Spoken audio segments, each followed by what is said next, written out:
Hold up, I ain't trying to stump, man, but the Yeezys jumped over the jump, man. I be in and out of arenas like I'm Scottie Pippen.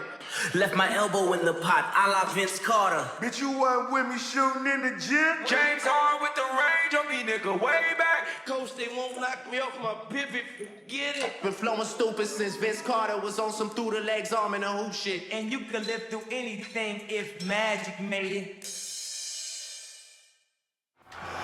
Ladies and gentlemen, if you don't know, now you do. Okay. Yes, sir. We are back. Round of applause for yourselves. This is your guy, Marcellus Ease. And of course, the NBA is cooking up. We got some good stuff on the docket for today. Former Detroit Piston and Chicago Bull, Jaden Ivey, and the selective awareness about mental illness. We're going to go into a deep dive about Jalen's childhood trauma and how some of these franchises really left him in a vulnerable position, which could backfire. Also, we're going to hear from Rich Paul as he gives great insight into what happened to players like Cam Reddish and Ben Simmons being their former agent. There's a lot of cultural shifts that are going on within these locker rooms, and in today's time, it makes it fairly easy for these guys to get disconnected from their teammates. Again, there's many transitions going on in the NBA that's affecting guys on and off the court. Matter of fact, we're even going to get into some of the former players, as even after retirement, their legacies are going to come into question as they enter into the podcast space. Pat Bev had called out Damian Lillard not necessarily being a Hall of Famer in his opinion, which is a little bit of hater shit. But he is trying to go viral after recently getting kicked off a show that used to bear his name.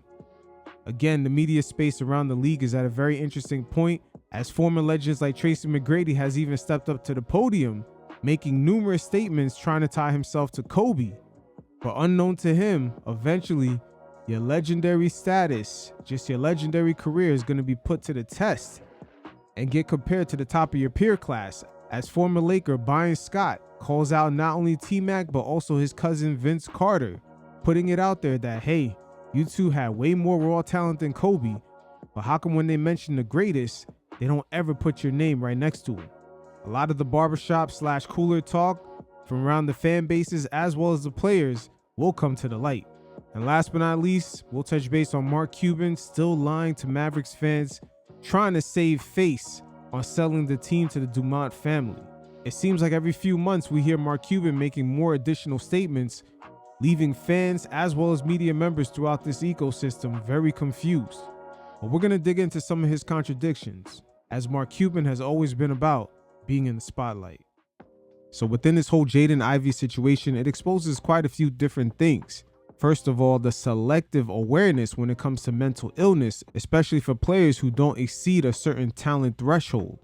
Ivey himself has admitted that he's had suicidal thoughts, and also he is a victim of childhood sexual abuse, as we'll hear directly from him later on in this segment. But it's not only the dynamic of just the mental illness branding that a lot of the various entities throughout the entertainment world are using as a shield with this soft branding, but most importantly, when it comes to the NBA, they're slowly pivoting the league into a more NFL style culture, where we're seeing teams move off of talented players a lot quicker and a lot younger.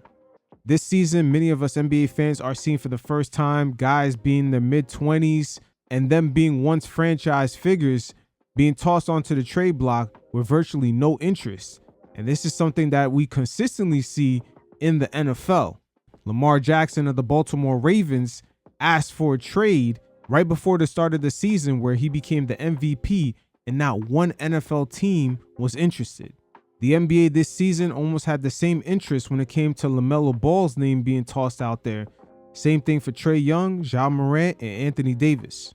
And these are definitely interesting times. There's a lot of private equity coming into the league, just with the team evaluations going up so high that these new owners don't want to necessarily come in and just have their businesses being dictated by just a bunch of, for the most part, guys being in their early 20s. It seems like today a lot of the players are paying for the sins of the player empowerment era that took place in LeBron James's prime years. Teams are getting a lot younger, stars are being rotated out very quickly, contracts are not even as guaranteed as they once were, And also, owners have the excuse of the second aprons as reasons why not to pay guys. But just dialing this right back to Jaden Ivey coming out of that 2022 NBA draft. Again, I'm going to humanize Jaden Ivey because right now we're in a very strange place. Recently, the owner of OnlyFans passed away, and a few people subconsciously thought because he has so much money that somehow he could have paid to prolong his life. It's a strange thing, but the same thing gets applied here with the NBA players because they're making millions of dollars. Their humanity sometimes is slowly overlooked. But Ivey himself is a victim of childhood abuse. You guys check out what he had to say, and every once in a while, I'll check in. I think as a child, I just never felt love before. I never, felt what true love felt like. And as I grew up, there were some, traumas that I went through that I don't really, explain to people. But I definitely was sexually abused as a kid. There were some things that I, saw, that I don't really even talk about, but I know it was, a seed that Satan tried to, use at an early age. And, that was tough, obviously, growing up. But as I grew up, I just tried to, seek the wrong things. Even in high school, I, tried, sleeping with women, to fulfill, a certain void in my heart that, as I continued to, just grow as a man, I was trying to fill a void. Slept with women. I tried drinking alcohol. I tried going out to party. Tried to, fit in with the world. Basically, I tried to, dress like other people. I tried to, look like other people. I didn't, necessarily felt love before. And as I, went through college, even in the league, before I, married my wife, we had went through, trials together. I dealt with anger. She had to deal with a lot of anger that I had in my heart. And, that turned into, me somewhat being a abuser. And I'm not saying that was it, but, I there was things that I tried to fill in my heart. There was boys that I tried to fill in. And I'm so grateful for my wife because she's been there for me through thick and thin, like through every bad moment of my we've been together almost 4 years now. We've been married for almost 2. And she's been there for me through thick and thin, like literally. Now, this is what makes it even harder to listen to because after the Bulls had cut him, it was reported that even his wife wasn't currently answering him. Once again, we got to humanize these guys because they're leaving a young person that's still figuring life out. Even though he's a millionaire, he's still figuring shit out. And he himself spoke multiple times about being suicidal. This is the main issue I'm having with a lot of these entertainment factions, whether it be sports leagues or just celebrities branding themselves around this mental illness. Do their actions follow their words? Because right now, the optics of just how they left them hanging is not good. She's been there for me through thick and thin, like literally. And so as I'm, in the league, me and my fiance at the time, we're about to have our first son, Noah.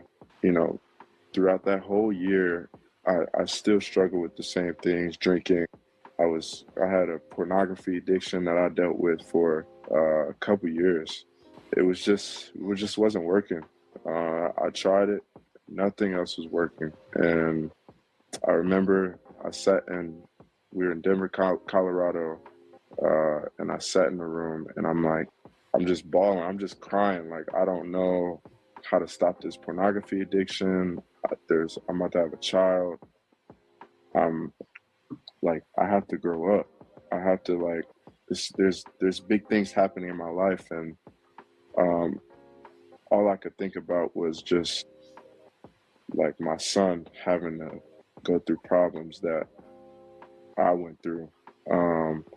And I just called out to Jesus. So I'm like, Jesus, just please change my life. Like, just do something miraculous. Just change my life, please. And I always knew Jesus was there. I went to Catholic church. I went to Catholic high school, and I always knew Jesus was there. And just in that moment, I called out to Jesus, and in a matter of months, like, things changed for me. I had my son, and I didn't have to fill a void in that way anymore. And my testimony is that, you know, when you're away from Jesus, when you're not close to him, and when you have a relationship with him, you're gonna, like, Satan is there. He wants to just steal, kill, and destroy. That's all he comes here to do. He doesn't want to give you peace. He wants to make your life hell. And that's what I dealt with, you know, most of my life. And when I came to know Jesus, my life changed, like, did a whole 360. And I have that peace, I have that joy, and that I've, you know, been searching for my entire life. Now, right there, we're seeing that a lot of his spiritual awakening came from him searching out from a lot of childhood trauma. The NBA got to tread very lightly because you don't want to send the wrong message out that you're canceling people that have spiritual or just certain religious beliefs. There's nothing wrong with that. But again, the league is at a very interesting spot because they're slowly transitioning to an NFL style model, as I stated before. Look at the way CP3 was ushered out. The same thing would apply with LeBron James and his power struggle with the Lakers ownership. It was stated in that report by Baxter Holmes that Jeannie Buss was not happy with the power dynamic that LeBron had with the NBA media. A lot of that player empowerment is being corrected at this very moment. As a league right now, we're seeing them dispose a lot of players who still have potential. Ivy being a 5th overall pick from just 4 years ago. He may not be a starter, but god damn, he's just being discarded like that. We only see this type of energy coming out of the NFL. They'll discard a talented player and sort of shadow ban him from the rest of the league. But when it comes to Jaden Ivey, he not only represents the NBA, he also represents his mother standing at that very prestigious position at Notre Dame. So he already knows the game plan. You got to be that universal figure to appeal to a lot of people. In today's climate, with just the whole religious factor, both parties have to tread very lightly. And at the end of the day, with all the awareness when it comes to mental illness, I'm going to leave the NBA on the hook to not leave Jaden Ivey hanging. So Super Agent and one of the Clutch Sports co-founders, Rich Paul, has sat down and gave great insight into what exactly happened to Cam Reddish and also Ben Simmons, two players who came out of their respective draft classes, one in 2016 and the other one in 2019, but didn't necessarily have the persistence love of the game during the times when it takes them up and down. And this was interesting because he also touched base on what creates the environment today where a lot of players begin to disconnect from their teams a lot quicker. As the NBA does gain more wealth, players making well over $80 million a year for the top stars, and even the bench players will be making anywhere from $30 to $40 million. The more money comes in, the new problems it will present. And so far this season, we've seen many good teams struggle to keep the consistency going up against teams that are tanking. Yeah, the league will suffer from the rich man's disease. But you guys check it out, and every once in a while, I'll check in. That's the upside. The guys who develop, you know, a lower draft pick, he's not a starter. Then there's the flip of that. And this comes off a news story that Cam Reddish, who signed with a Lithuanian team, didn't stick with a Lithuanian team. Now, I don't know if that means he left because he wanted to leave, or, I mean, I can't imagine he's not good enough to stick in Lithuania. But he's an example of a guy who was a stud in the draft, right? Now, I'm hearing rumors through the grapevine that there were personal issues. He didn't show up necessarily in the best shape, And also, there was a little bit too much off the court extracurricular activities, allegedly. Like, why is it that some guys work out and a guy like Cam Reddish, who passes the eyeball test, doesn't? This is a tough one for me because I recruited Cam Reddish. I sat on his parents' couch, great family. He was always somebody that was just uber talented. I think sometimes, man, these young guys, they just get burnt out. It's a mental fatigue. So Cam is not an example of, like, you also represented Ben Simmons, who for a minute looked like I thought, at one point, I think I came out on First Take back then. It was like, he's the best show in sports, right? Like, he's 6'10" with a handle and like great passer, and he couldn't shoot at all, but that looked like the only thing that was missing from him. And all of a sudden, it's like he fell off a cliff.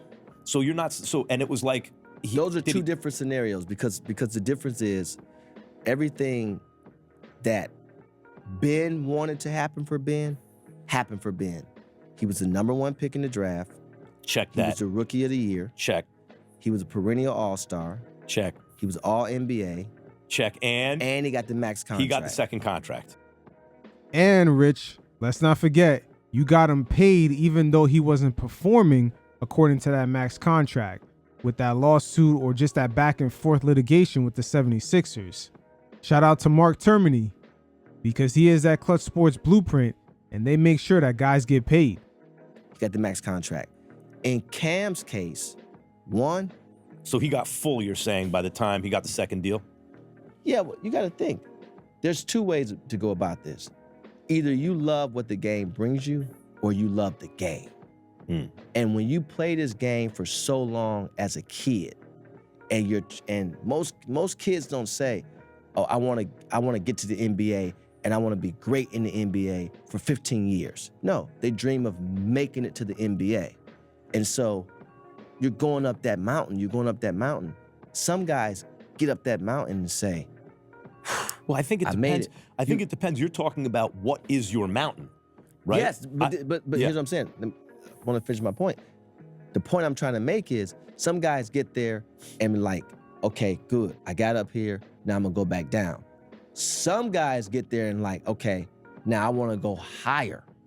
And that's the difference. Like in Cam's case, I truly believe this. And I think Cam, again, I watched this kid score 50 of the easiest points.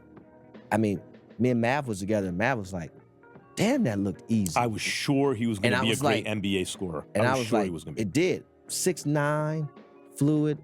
But, you know, when he got to college, he got there, and he was there with RJ, and he was there with Zion. Yep.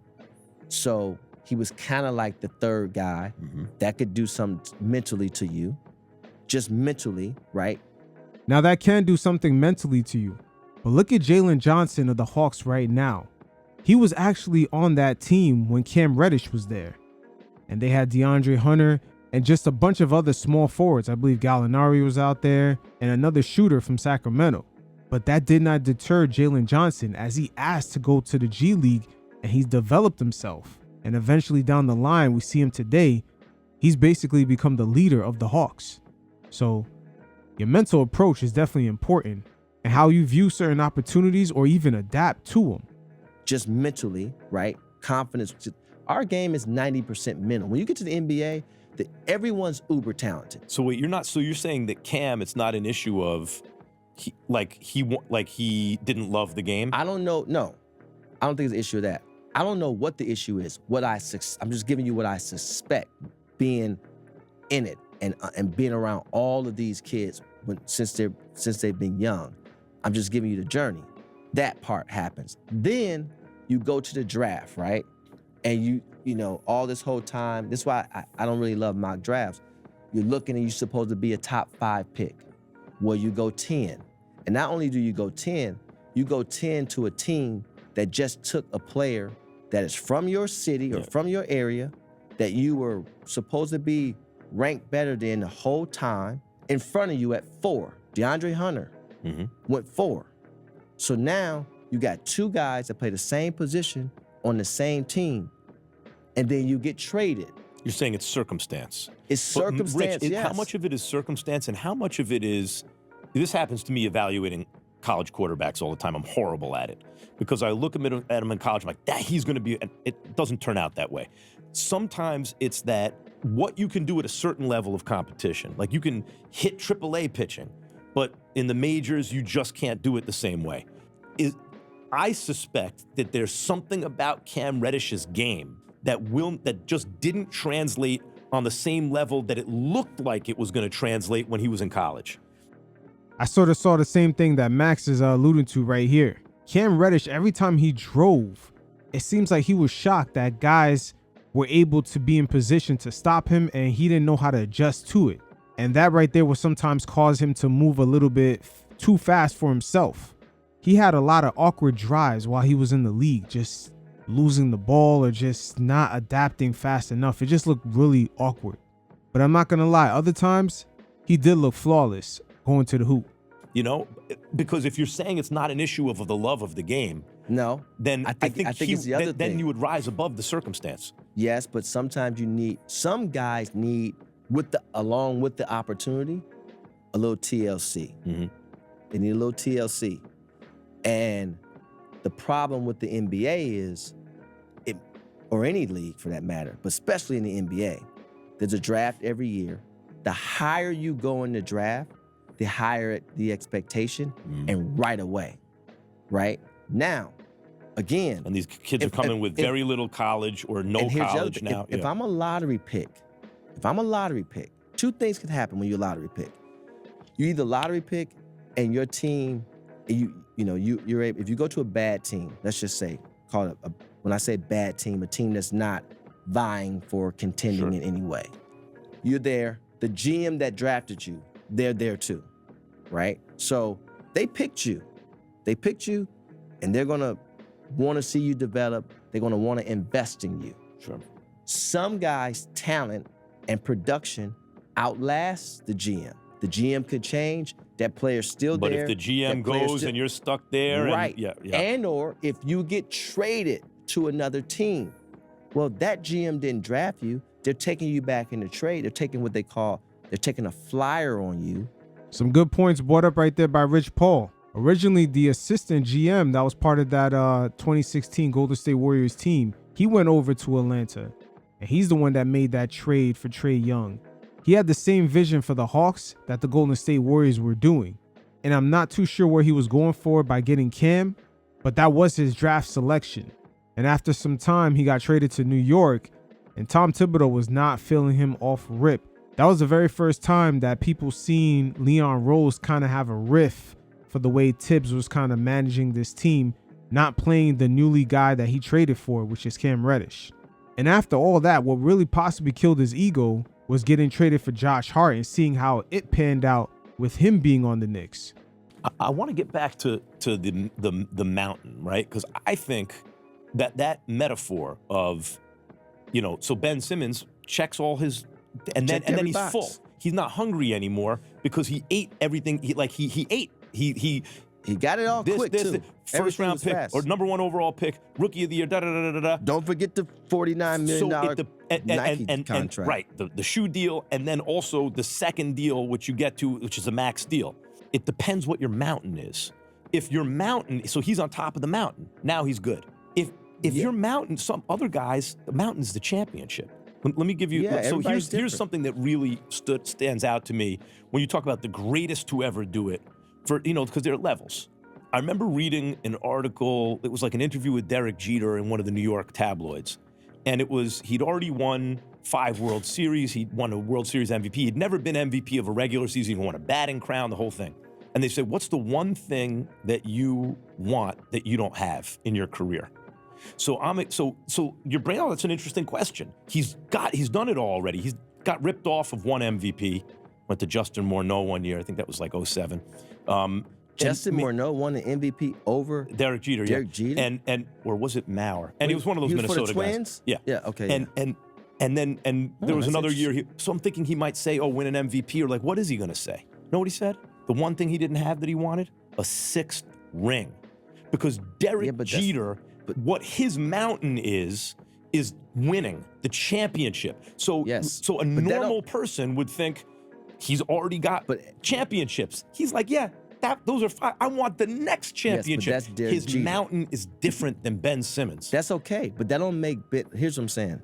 That does not make Ben Simmons. See, what we do in sports is we say, oh, Ben Simmons need to be like this person. No, Ben Simmons need to be like Ben Simmons. Now, no, actually. Ben Simmons needed to be like someone else because it's a waste of talent. No. That's not necessarily true, Max. Because if you look at what he was able to do in a short span, right? We just checked every box.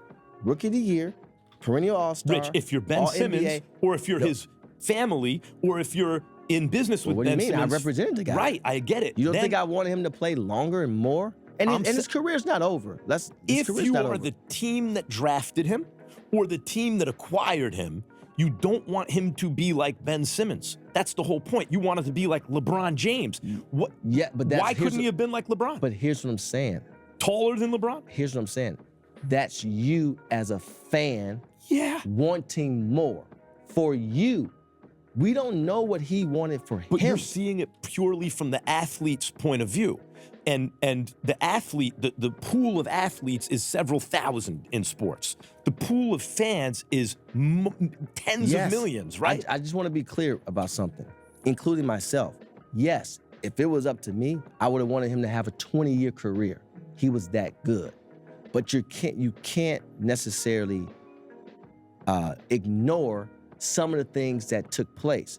You're talking purely from a talent perspective. No, like a team perspective. If you're figuring out who you want to draft, if you're figuring out who you want to pay. They took him number one. If you're figuring out And who they you paid want to him. acquire. Yes. Yeah, they paid him, but it seems like Ben Simmons never liked the responsibility of his contract. He just liked spending the money.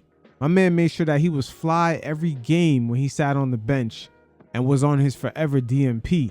But the pressure that comes with that contract never gets talked about too much. Even though Paul George had finessed a max deal out of the 76ers, we could see with him testing positive for certain substances that he felt the pressure to perform after just a couple of seasons of a nothing burger. I'm always saying in the East Coast, when you play for certain cities like Boston, New York, Philadelphia, those fan bases take it real personal when there's a perception that you're not putting your best foot forward. Want Ben Simmons because it's a dead end. Well, you're not going to get a saying- championship. but here's what I'm saying. You're not saying that on draft day. You're saying that now. Yes. But that's I have more information now. Yeah, but you're playing the cards face up at that point. Ben Simmons' career at a certain point died. And what I'm saying is the reason it died, I think, based on our conversation, which I find illuminating, the reason it died is because his mountain was not the mountain you want your best player to have. Derek Jeter's mountain goes up infinitely. If you have 5 chips, the thing you want, you're not thinking about, it's the Damian Lillard line. I love this line. Lillard's a good rapper. Don't believe that time is money. Money is time. You stay focused, you look up, and your money is fine, right? Like 100%. And Damian Lillard, even though he didn't win a championship, has that championship mentality. Alleged championship mentality. You see, the Michael Jordan effect in the NBA, that shit is long lasting. And a lot of guys feel the need to live up to that pressure or just respond to it. Of course, today for any franchise star, the amount of money that's on the table, even if your franchise is losing, is very hard to deny. This has definitely been the case. Not only he's close to home by being in Portland, right next to the Bay Area, but he also could remain that big fish in a small pond. All that championship talk sounds nice, but we've never really seen the Portland Trailblazers even make the attempt to go after a top-notch free agent. So what championship mentality does he really have if he keeps re-signing there? And Damian Lillard, even though he didn't win a championship, has that championship mentality. You want a dude like that. I'm going to tell you this. I remember having a conversation, me and Ben talking. And I had the conversation. I said, Ben, you got so much left in the tank, bro. So much left in the tank. And by the way, if you just become a pick and roll 5 at the end of games because you're able to, your playmaking ability makes you a different rolling big. Like we see so many rolling bigs with low IQ.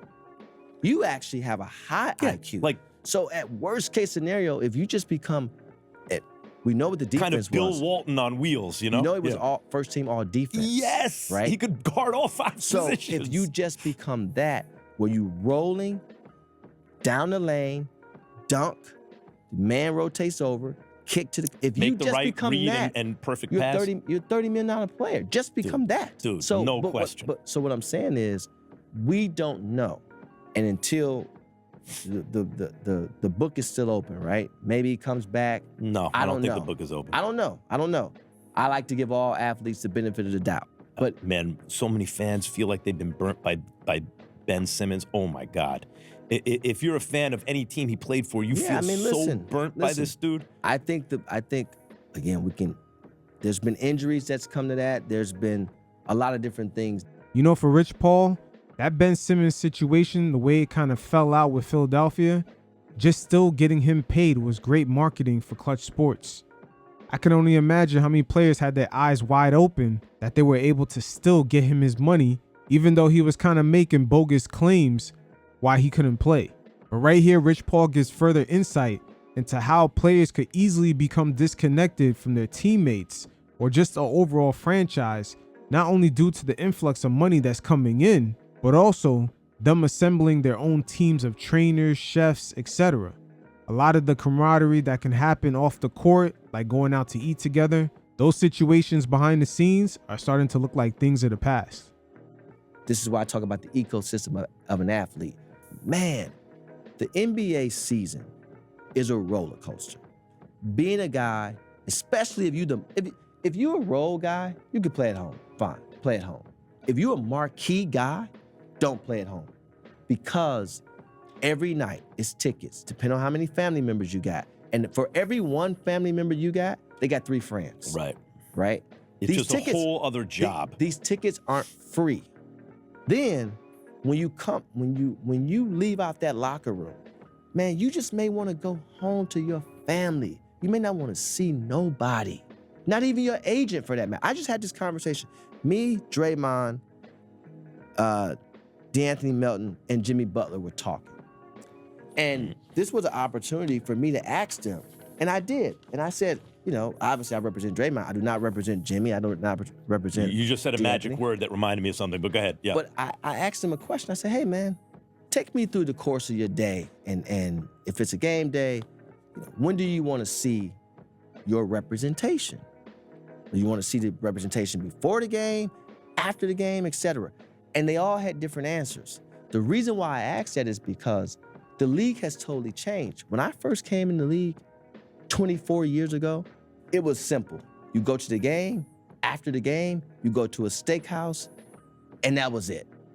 Now, they don't want to go eat. Guys have chefs. It's a different dynamic. So where are you spending the time? I see a lot of people, especially agents, with I don't know how many of those earbuds Apple has sold, but everybody got them in, and I talk to so many people a day. You can't be talking that much. And it's like, when do you want to see, you know, anybody for that matter? I was just putting myself in that position to better myself, but I'm saying in terms of... You know why everyone has chefs now, right? And they used to go to the steakhouse? Because 24 years ago, you were dealing with one level of player. 24 years later, you're dealing with everyone having chefs. I think it's being educated. Because here's the thing. Guys may come out and as a rookie, and it's like, oh man, chef costs $75,000, $100,000, depending on what city you live in. Somebody may say to you, that's too much money. That's not if I'm investing in myself. Especially since you're going to spend that in the restaurants anyway. Exactly. Yeah. And, you know, that cook at the restaurant or the chef at the restaurant, he hasn't met with your nutritionist on your team to understand what you're allergic to, all those type of things. So anyway, the other part about playing at home, that whether you play at home or not, that you don't necessarily get to see, is now I have to live up, not just so much as live up, everything is brought with me, right? Everything is brought with me. My high school stuff, my muni league stuff, it's just it's a mess. It's just It's so a mess. much. This is why international players actually have it better. Because all that stuff is left behind. They don't have, American players come into the NBA weighing more than they actually weigh. carrying a lot of weight. It's a lot, man. And not to mention, oftentimes they have to bring a generation out of poverty, too. Yes, I'm not talking about family. I'm talking about it's just a lot of weight. Yeah. Period. And there's no metric for that. There's no metric for that. And you cannot, if you had a broke arm, you got a cast on. Leg, you got a cast on. If you had whiplash, you got the neck brace on, etc.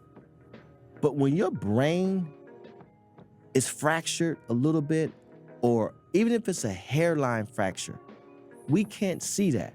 And the average person is saying, I'm good. And from an athlete perspective, just taught to be macho and, this and that. Playing at home adds a whole nother layer to that. So we haven't even gotten to winning and losing. You wouldn't want AD to go to Chicago. Max, I'm not getting into any of that. What you just said was, if you're a role player, go home. AD is not a role player. I don't want any marquee player. I wouldn't. I can't control it, because obviously, if they got the money and they want to pay and the guy chooses to want to go there, then great. What I'm saying is, I would rather a marquee player not play in his hometown unless they could handle everything that comes with it, because there are some benefits. It's all based upon how you manage it.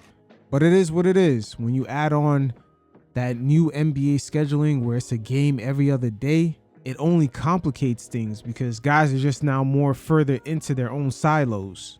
You're talking about a schedule where it could just last weeks at a time, where you have a game, then a travel day, game, travel day, game, travel day. There's already not enough time for these teams to get practices in. So players have a more one-on-one situation with their own personal trainers, medical staff, etc. Check out right here as LeBron James gives great insight to how everyone is just hovering around their own silos with their own medical staff, trainers, etc. We could say the blueprint really started with him. LeBron James has had a great positive impact on the way players move around the league. You guys check it out, and every once in a while, I'll check in. I walked in the training room the other day after a game, and I have to really be sore or whatever, but I rarely go into the training room and get like a leg flush after a game. Yeah. We play like a lot of games, and I went in there after the game just get like a 20-minute flush before I started my ice and treatment and whatever. There's a lot of people in there. Listen, I was a little overwhelmed. You said that nicely. There's a fucking ton of people in there, man. It was like 5 guys. Yeah. It was 5 guys on the team. It was like 25 people in the training room. Right. Like it's like 7 doctors. Redesign our buildings. Yeah, it's like 7 doctors, 7 or 8 doctors. Yeah. 10 medical team staff, 4 or 5 massage therapists. Like, it was like 25. I was like, oh man. And it was loud too. Right. Like, I was like, I need my headphones. It's like a clinic. Yeah, it was like a clinic. Like, I was walking into like the emergency at like UCLA. Yeah, right. The pit. Yeah, it was crazy. So right there, you can see how players could easily venture off and just become disconnected from the team. That off-the-court camaraderie is really not the same anymore. For Ben Simmons, him making all that damn money, it's fairly obvious how disconnected he was from his team, even that footage with him showing up to that practice with his cell phone in his pocket. Very unfortunate, but at the end of the day, there's a graveyard of just highly talented players that came across the league and never really hitting their potential. So fresh off of getting kicked off of his own podcast that bared his name, Patrick Bev is getting right back out there and trying to go viral once again by stating that Damian Lillard is not a Hall of Famer. But in this segment, we're going to get into it, which originally does sound crazy, but make no mistake about it, not only he is a Hall of Famer, but this conversation really brought back into the fold of why Damian Lillard made the All-NBA 75. Throughout his time with the Portland Trail Blazers, they were never a real serious championship contender, even though Dame had some notable victories against a very early James Harden in Houston back in the 2014 playoffs with that buzzer beater. And I believe Dwight Howard was also on that squad. But that was a key notable playoff win. Same thing in 2019 against, I would say, kind of a fraudulent OKC team with Paul George and Russell Westbrook with Carmelo Anthony. They were also another team that were never really serious contenders to win a title. But every single time, Dame was put up to the test against a real championship contender, especially in that 2019 Western Conference Finals going up against the Golden State Warriors without KD and a very thin bench. Not only did they lose the series, but they were easily swept. Another playoff battle that put into question of how serious was that Portland Trailblazers team was when the Pelicans with Jrue Holiday and Anthony Davis easily swept them 4-0.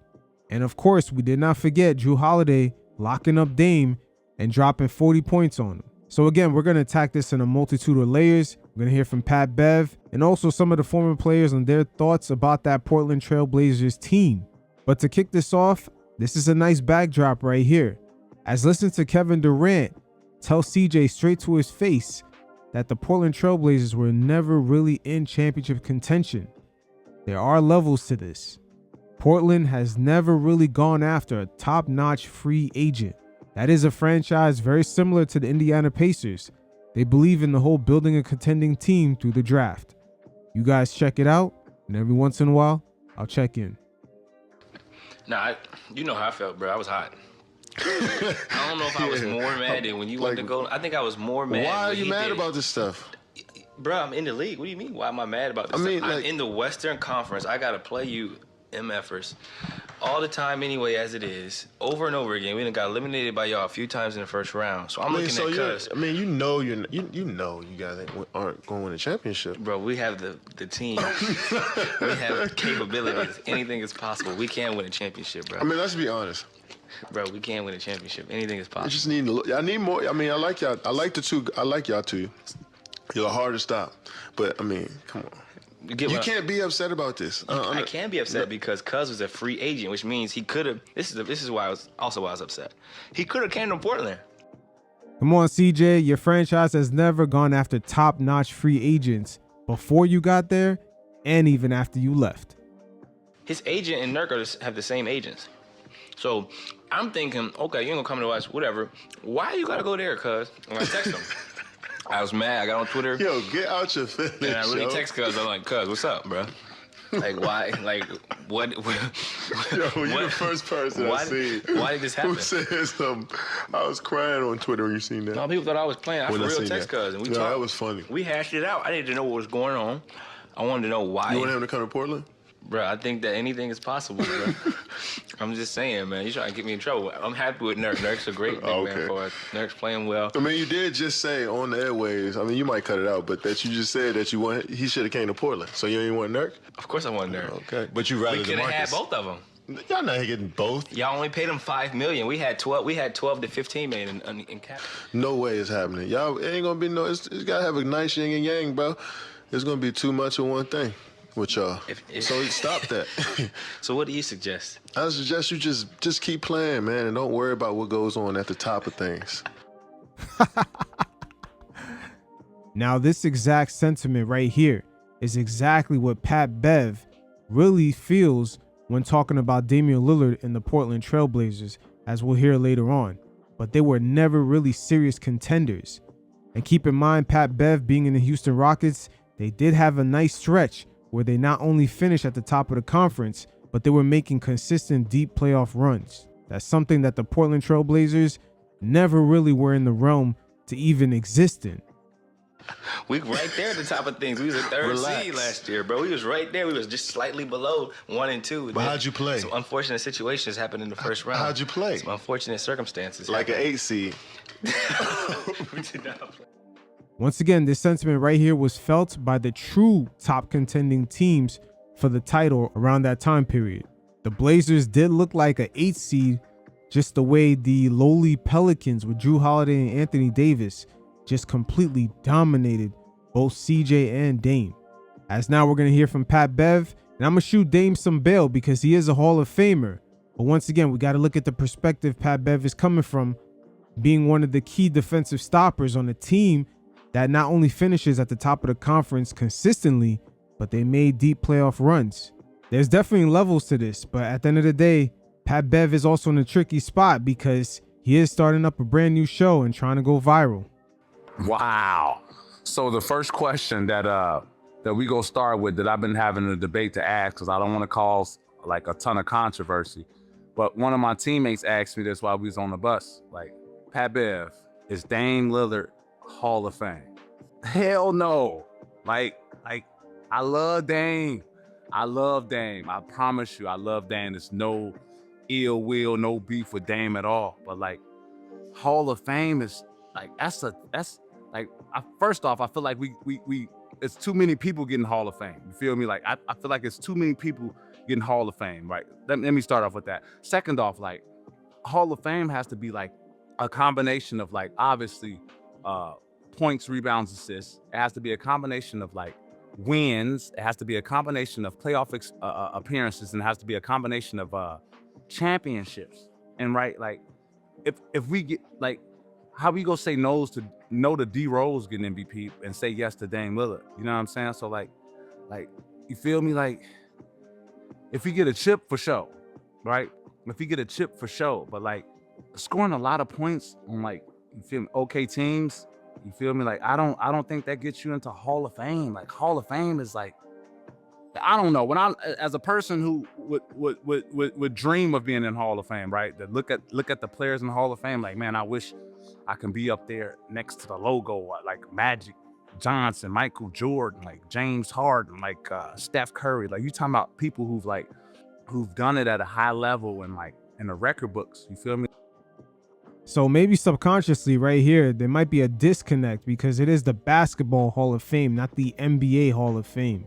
I'm sure Pat Bev knows that, but just subconsciously, a lot of people just correlate the Basketball Hall of Fame to NBA success. But in reality, it's just overall basketball greatness on a multitude of levels.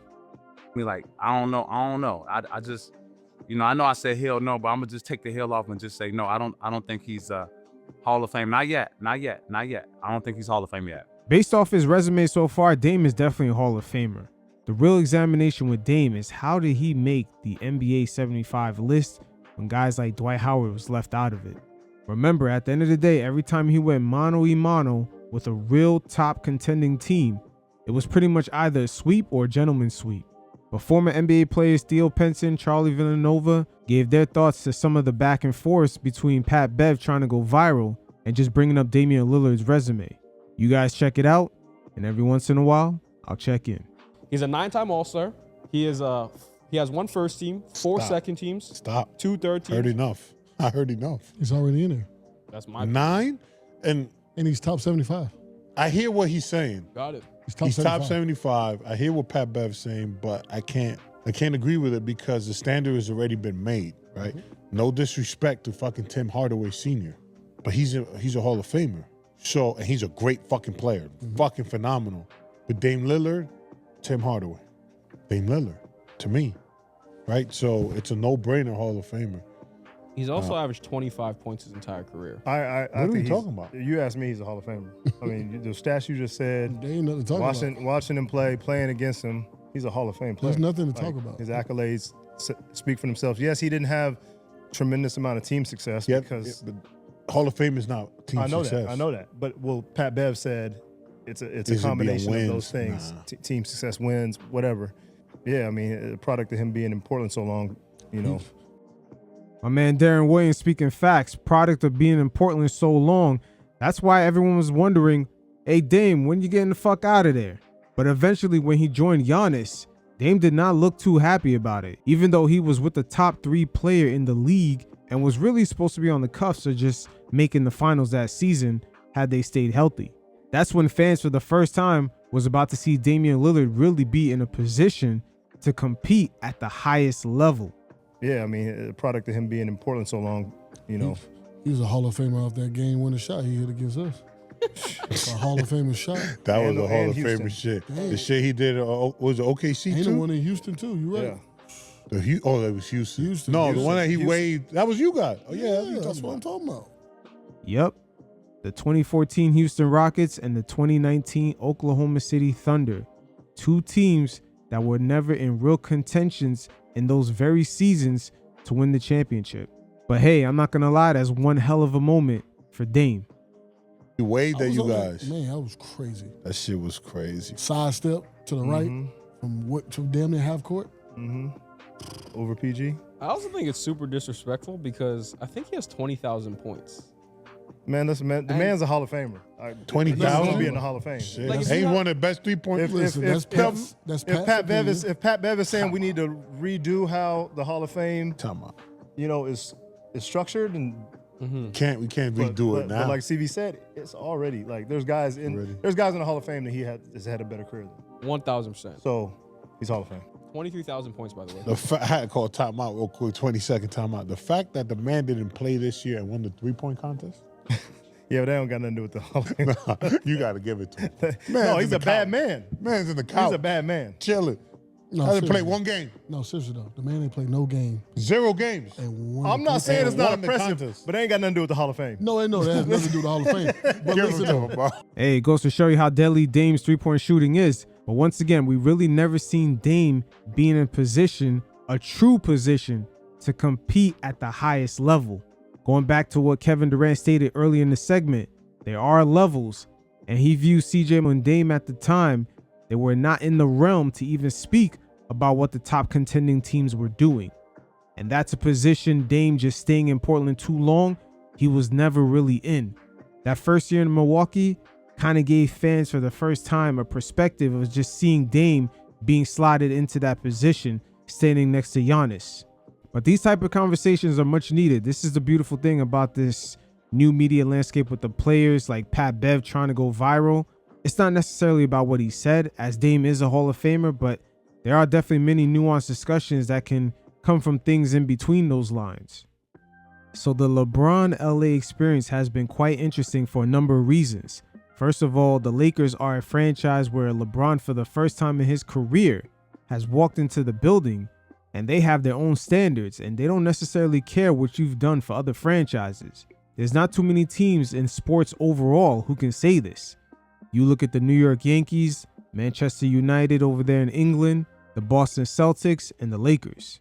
But with that in mind, the standard is so high that even guys like Shaquille O'Neal, who's won a regular season MVP with the Lakers and also 3 finals MVPs, doesn't even get mentioned enough like he should. And that's where we get to LeBron, with just him being the league's figurehead, flexing his power a little bit too much out there in LA, making an appearance in a game he wasn't playing in, holding the cup of wine, and also eating on the court in a game where he wasn't dressed to play. Make no mistake about it, a lot of Laker legends are watching how he's moving, and they do understand that there's a standard within the franchise that they've played for and grown to love. And it's about time right here as Brian Scott comes out of the woodworks, 3-time NBA champion with the Lakers, and lets it be known that good riddance, we can't wait for LeBron to go. Are you ready to see him go from the Lakers? Yeah. I mean, like I said, I'm a fan, but I don't mince words either. I mean, I think this should be his last year here. Not in the NBA, just here. No, just here. Okay. I really. You don't got to go home, but you got to go. Yeah. It's Morris Day. You know what I'm saying? That's you don't have to go home, but you got to get the hell out of here. Once again, there's very few franchises in sports that can act this way. I remember being in New York City. Even one of the baseball greats, Alex Rodriguez, showed up in New York, and people were not necessarily impressed. They were more concerned about him achieving greatness within the same building. That's one of the major disconnects with LeBron James is being out there in LA. A lot of that fan base has not seen that translate to much on-court success. And this is before we get to all the antics. For example, like Bronny James even being drafted. But Michael Cooper was one of the first guys to come out of the woodworks criticizing LeBron James eating on the court. And this is after he made his previous appearances just holding up a glass of wine, trying to promote, I guess, some wine that he was selling that we no longer hear about. But you guys check it out. He's LeBron James, but still, you gotta have respect for the game, man. You sit over there. I don't mind the guy eating, but go ahead, eat in the locker room, and then when you come out, and be part of the team. Just sit on the end of the bench eating. Don't be like a spectator sitting over there, because they got the fans right next to the bench now. I thought he was somebody that paid for eating over there. Yeah, I reckon. Oh, that's LeBron James. Another Laker legend right there, Michael Cooper, but a lot of these guys have gravitas to just come out of the woodworks and actually hold LeBron to a different standard being in that Laker uniform. Magic Johnson throughout this whole saga, especially after leaving as the team's president, has been fairly quiet. It leaves many of us to wonder, how would things be had Kobe Bryant still been around and just, slithering his way through the building, fishing out certain information and letting certain media members know what's really going on and just applying that pressure to LeBron. But it is what it is. Once again, there's very few franchises that just have a different standard of excellence. And the Lakers, make no mistake about it, it's not the type of organization to be impressed by what a player has done elsewhere.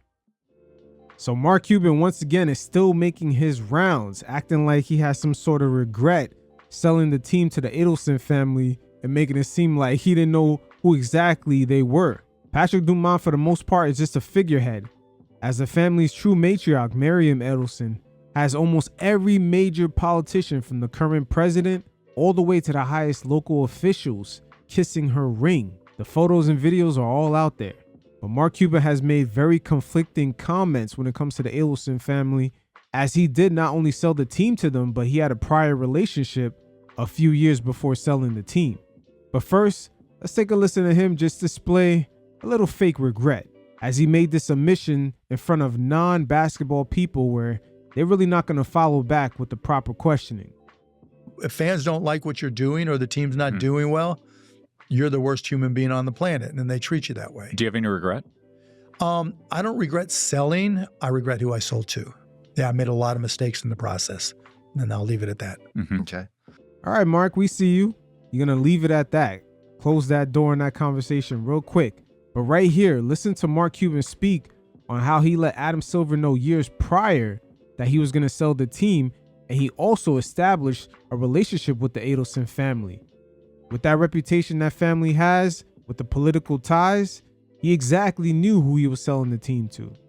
So much so that the NBA made sure Miriam Adelson was not known as any kind of figurehead of the Mavericks, because at times she could be perceived as very controversial. And if you notice, a lot of the mainstream NBA media have kept very quiet about mentioning her name. What was the relationship with the Adelson family that I got along great with them. They gave me their Man of the Year award, and so I got along great with Sheldon. I got along great with Miriam. Matan worked for us, and so I had a great relationship with them. Still have a great relationship with. See right there, he's establishing he had a great relationship with them. So he exactly knew who they were. But pay attention, because within that time frame of just establishing the relationship, he's going to reveal that he already planned on selling the team years before the public found out. It's just the contractual terms didn't turn out the way the contract didn't lead to what I expected to have happen.